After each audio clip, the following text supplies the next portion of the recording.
Hello, ഞാൻ കുളിച്ചിട്ട് വന്നിരിക്കുകയാണേ. അപ്പം ഞാൻ വിചാരിച്ച് എന്തായാലും ഞാൻ എൻ്റെ ഐബ്രോസ് ഫില്ല് ചെയ്യുന്ന ഒരു വീഡിയോ എടുക്കണം എന്ന് വിചാരിക്കുന്നുണ്ട്. കാരണം ഞാൻ വേറെ ഒരു പ്രൊഡക്റ്റും യൂസ് ചെയ്യാതെ നമ്മുടെ സ്വന്തം ഐലൈനർ തന്നെ യൂസ് ചെയ്തിട്ടാണ് ഞാൻ എൻ്റെ ഐബ്രോസ് ഫില്ല് ചെയ്യാറുള്ളത്.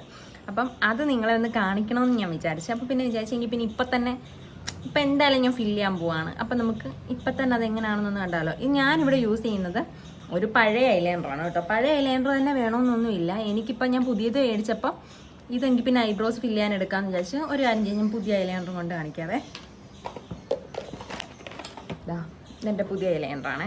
അപ്പം ആദ്യം ഈ ഐലൈനറിനകത്ത് ഇത്രയും കൂടി എഴുതി വെച്ചാൽ നമ്മൾ മറ്റേ ഭഗീരഥൻ പിള്ളയായി പോവേ.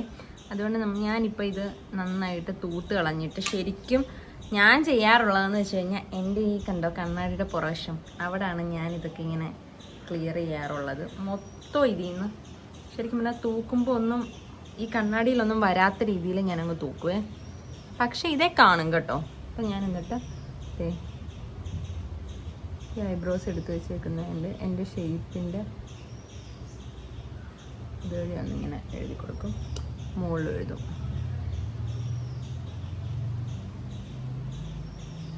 രണ്ട് സൈഡിലും അങ്ങനെ എഴുതുക.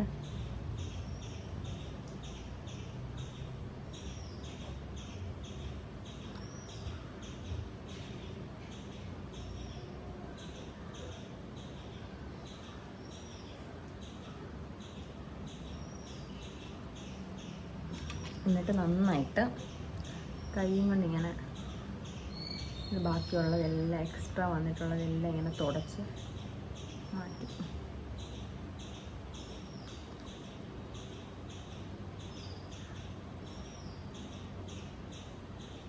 നമ്മുടെ ബ്രഷിലൊന്നും ഇല്ലായിരുന്നെങ്കിലും എന്താ കയ്യിലാവുന്നത് കണ്ടോ, നന്നായിട്ടുണ്ടായിരുന്നേ. നന്നായിട്ട് ഇങ്ങനെ വേണ്ടത് മറ്റേ നമ്മുടെ ഐബ്രോസ് പോലെ ഉണ്ടെങ്കിൽ അതിട്ട് ഇങ്ങനെ ആക്കുമ്പോഴത്തേനും അങ്ങ് പോവും. എൻ്റെ കയ്യിൽ ഇപ്പം അതില്ല, എൻ്റെ കാണുന്നില്ല, അതുകൊണ്ടാണ് കേട്ടോ. ഇങ്ങനെയാണെങ്കിലും പെർഫെക്റ്റ് ആയിട്ട് വരുവേ. എന്തെങ്കിലും പോകാൻ സമയമാകുമ്പോൾ ജസ്റ്റ് ഞാൻ ചെയ്യാറുള്ളത് ഒരു മോയ്സ്ചറൈസർ യൂസ് ചെയ്യും. വളരെ കുറച്ചൊരു മോയ്സ്ചറൈസർ യൂസ് ചെയ്യും. കുഞ്ഞാച്ചി അവിടെ വന്ന് നോക്കുന്നുണ്ട്.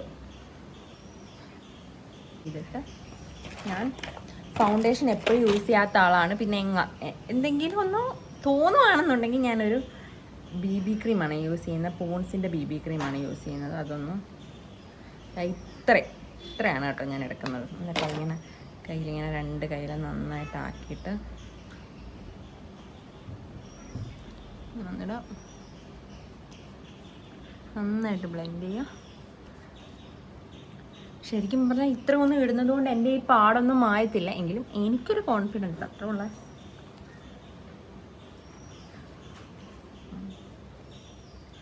ബ്ലഷായിട്ട് ഞാനിവിടെ ഇട്ട് കൊടുക്കുന്നത് എൻ്റെ ഒരു ലിപ്സ്റ്റിക്കാണ്. ഞാൻ എത്ര ഇട്ട് കൊടുത്താലും എനിക്ക് മടുക്കാത്തൊരു കാര്യമാണ് ബ്ലഷ്. പിന്നെ ഞാൻ കൂടുതലും ലിപ്സ്റ്റിക്കാണ് ഉപയോഗിക്കുന്നത്. ഇപ്പം ഞാൻ കാണാറുണ്ട് ലിപ്സ്റ്റിക്ക് ബ്ലഷായിട്ട് യൂസ് ചെയ്യുന്നത് നല്ലതല്ലെന്ന്. എനിക്ക് എത്ര ബ്ലഷ് ഇട്ടെന്ന് പറഞ്ഞാലും ലിപ്സ്റ്റിക്ക് എടുക്കുമ്പോൾ എൻ്റെ കൈ അങ്ങ് ചലക്കോട്ട് പോവും. അതെനിക്ക് അങ്ങനെയാണ്.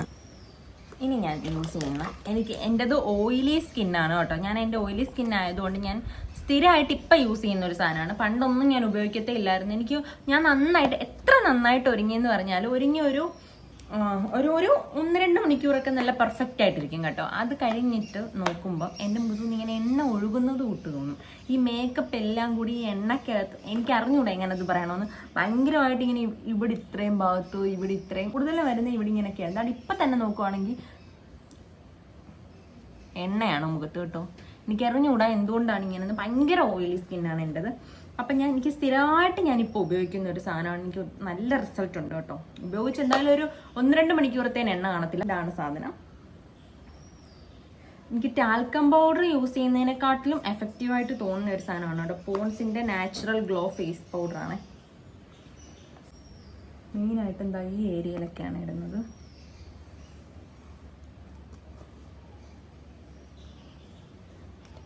എൻ്റെത് ഓയിലി സ്കിന്നെന്ന് ഞാൻ പറഞ്ഞെങ്കിലും എൻ്റെ കണ്ണിൻ്റെ പുറത്ത് വരെ എണ്ണ കാണും. അത്രയ്ക്ക് ഓയിലി സ്കിന്നാണേ. ചില സമയത്തൊരു നല്ല ഗ്ലോ കാണും, സത്യമാണ്. പക്ഷേ ഭൂരിഭാഗ സമയത്ത് നമുക്കതൊരു ബുദ്ധിമുട്ടാണ്. കാരണം എത്ര നമ്മൾ നോക്കിയെന്ന് പറഞ്ഞാലും നമ്മുടെ മുഖം ഫ്രഷ് ആയിട്ടിരിക്കത്തില്ല, ഭയങ്കര ഡള്ളായിട്ടായിരിക്കും ഇരിക്കുന്നത്. ഞാൻ കോളേജിൽ പോകുന്ന സമയത്ത് സ്ഥിരമായിട്ട് എൻ്റെ ഫ്രണ്ട്സൊക്കെ പറയുമായിരുന്നു, രാവിലെ വരുമ്പം മറ്റേ അടിപൊളിയായിട്ട് വന്നിട്ട് വൈകുന്നേരം ആകുമ്പോഴത്തേനും ഒരുമാതിരി ആയിട്ടാണ് ഞാൻ വരുന്നതെന്ന്. കാരണം എന്ന് പറഞ്ഞാൽ രാവിലെ നന്നായിട്ട് ഒരുങ്ങിയൊക്കെയാണ് പോകുന്നത്, ഉച്ചയൊക്കെ കഴിയുമ്പോഴത്തേനും ഇത് എണ്ണയൊക്കെ ഇറങ്ങി മുഖം മൊത്തം ഭയങ്കര ഡള്ളാവും. എനിക്ക് അറിഞ്ഞൂടാ എന്ത് ചെയ്യണമെന്ന്.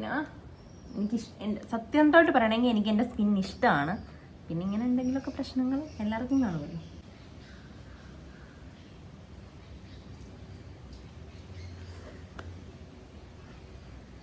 നമ്മളെല്ലാവരും ബിഗിനറായിട്ടിരിക്കുമ്പോൾ ആദ്യമായിട്ട് എഴുതിയ ഐലൈനർ ഒരു പക്ഷേ ഇതായിരിക്കും. എനിക്കിപ്പോഴും ഇതെൻ്റെ പേഴ്സണൽ ഫേവറേറ്റ് ആണ്. ഞാൻ ഇത് യൂസ് ചെയ്ത് എഴുതിയിട്ട് ഇതിൻ്റെ പുറത്തൂടെ വേറെ എന്തെങ്കിലും ജെറ്റ് ബ്ലാക്ക് ഐലൈനറൊക്കെ ഇട്ട് എഴുതുന്നേ ഉള്ളൂ. ഇത് തന്നെയാണ് കേട്ടോ ഞാൻ സ്ഥിരമായിട്ട് ഉപയോഗിക്കുന്ന ഐലൈനർ. ഞാനിത് എടുത്തുകൊണ്ടിരിക്കുന്ന സമയത്ത് എൻ്റെ വിചാരം വളരെ പെർഫെക്റ്റ് ആയിട്ട് ക്യാമറയെ നോക്കിയാണ് ഞാൻ എഴുതുന്നത്, അതുകൂട്ട് അത്ര ഭംഗിയായിട്ടാണ് ക്യാമറയിൽ അത് കിട്ടുന്നതെന്നാണ്.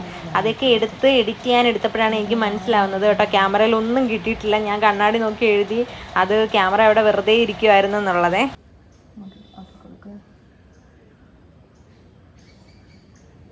പെർഫെക്റ്റ് ആയിട്ടൊരു വിങ്സ് വന്നിട്ടുണ്ട്. ഇനി നമ്മൾ കണ്ണെഴുതി കൊടുക്കാം.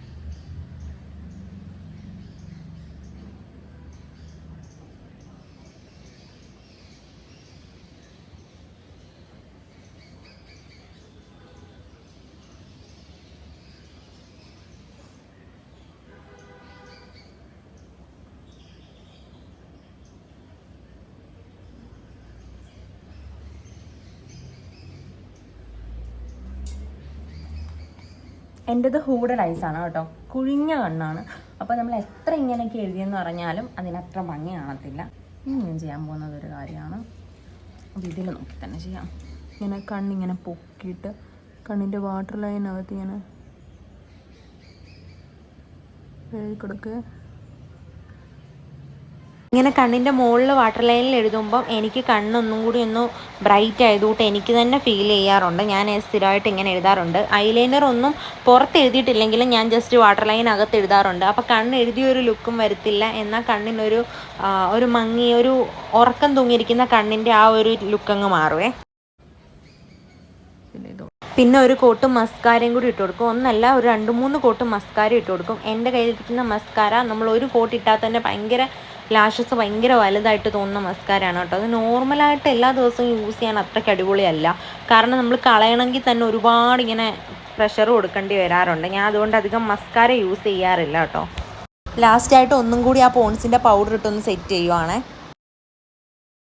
സാധാരണ എങ്ങോട്ടെങ്കിലും പോകാൻ വേണ്ടി ഒരുങ്ങുമ്പോൾ ഞാൻ ലിപ്സ്റ്റിക്ക് ഇടാറുണ്ട്. പക്ഷേ ലിപ്സ്റ്റിക്ക് ഞാനിങ്ങനെ കയ്യിലെടുത്ത് ഇങ്ങനെ തൂക്കാറുള്ളൂ കേട്ടോ. അതാകുമ്പോൾ ഓവർ ആവത്തുമില്ല. എന്നാൽ കറക്റ്റായിട്ട് എനിക്ക് ലിപ്സ്റ്റിക്ക് ഡയറക്റ്റ് ഉപയോഗിക്കുന്നതിനെക്കാട്ടിലും അടിപൊളിയായിട്ട് എനിക്ക് പെർഫെക്റ്റ് ആയിട്ട് തോന്നുന്നത് ഇതാണ് കേട്ടോ. അതുകൊണ്ട് ഞാൻ ഇങ്ങനെയാണ് ലിപ്സ്റ്റിക്ക് ഇട്ട് കൊടുക്കാറുള്ളത്. സാധാരണ രീതി കുളിച്ചിട്ട് വന്നതാണെങ്കിൽ മുടി ഞാൻ ചീപ്പോണ്ട് തൊടാറേ ഇല്ല. കാരണം ചീപ്പോണ്ട് ഇരി കഴിയുമ്പോൾ ഒന്നും കൂടി ഫ്രിസി ആവുന്നത് കൂട്ട് തോന്നി ഞാൻ ഒരു പൊട്ട് ഇട്ട് കൊടുക്കുന്നുണ്ട് കേട്ടോ. ഓൾറെഡി എൻ്റെ നെറ്റിക്ക് ഒരു പൊട്ടിരിപ്പ് ഉണ്ടായിരുന്നു, അത് ഓർക്കാതാണ് ഞാൻ ഒരു പൊട്ടും കൂടി എടുത്ത് തൊട്ടത്. എന്നിട്ടും എനിക്കത് മനസ്സിലായില്ല. എൻ്റെ വിചാരം ഞാൻ ഒരെണ്ണം തൊട്ടപ്പോൾ 2 എല്ലാ സാധാരണ ദിവസങ്ങളിലും ചെയ്യുന്ന ഒരു മേക്കപ്പ് ഒന്നും അല്ല കേട്ടോ ഇത്. അത്യാവശ്യം എങ്ങോട്ടെങ്കിലും നന്നായിട്ട് ഇറങ്ങണം എന്ന് വിചാരിക്കുന്ന ദിവസങ്ങളിൽ ചെയ്യുന്ന ഒരു സിമ്പിൾ ആയിട്ടുള്ള മേക്കപ്പ് ലുക്ക്. ഞാൻ ഭയങ്കര പ്രൊഫഷണൽ ആയിട്ടുള്ള ഒരു മേക്കപ്പ് ആർട്ടിസ്റ്റ് ഒന്നും അല്ല കേട്ടോ. എനിക്കറിയാവുന്ന രീതിയിൽ ഞാൻ ചെയ്യുന്ന മേക്കപ്പ് മാത്രമാണ് ഞാൻ ഇതിനകത്ത് കാണിച്ചിട്ടുള്ളത്. എല്ലാവർക്കും വീഡിയോ ഇഷ്ടപ്പെട്ടെങ്കിൽ ലൈക്ക് ചെയ്യുകയും ഷെയർ ചെയ്യുകയും സബ്സ്ക്രൈബ് ചെയ്യുകയും ചെയ്യണം. അപ്പോൾ ഇനി ഒരു വീഡിയോ ആയിട്ട് കാണുന്നവരെ ടാറ്റാ.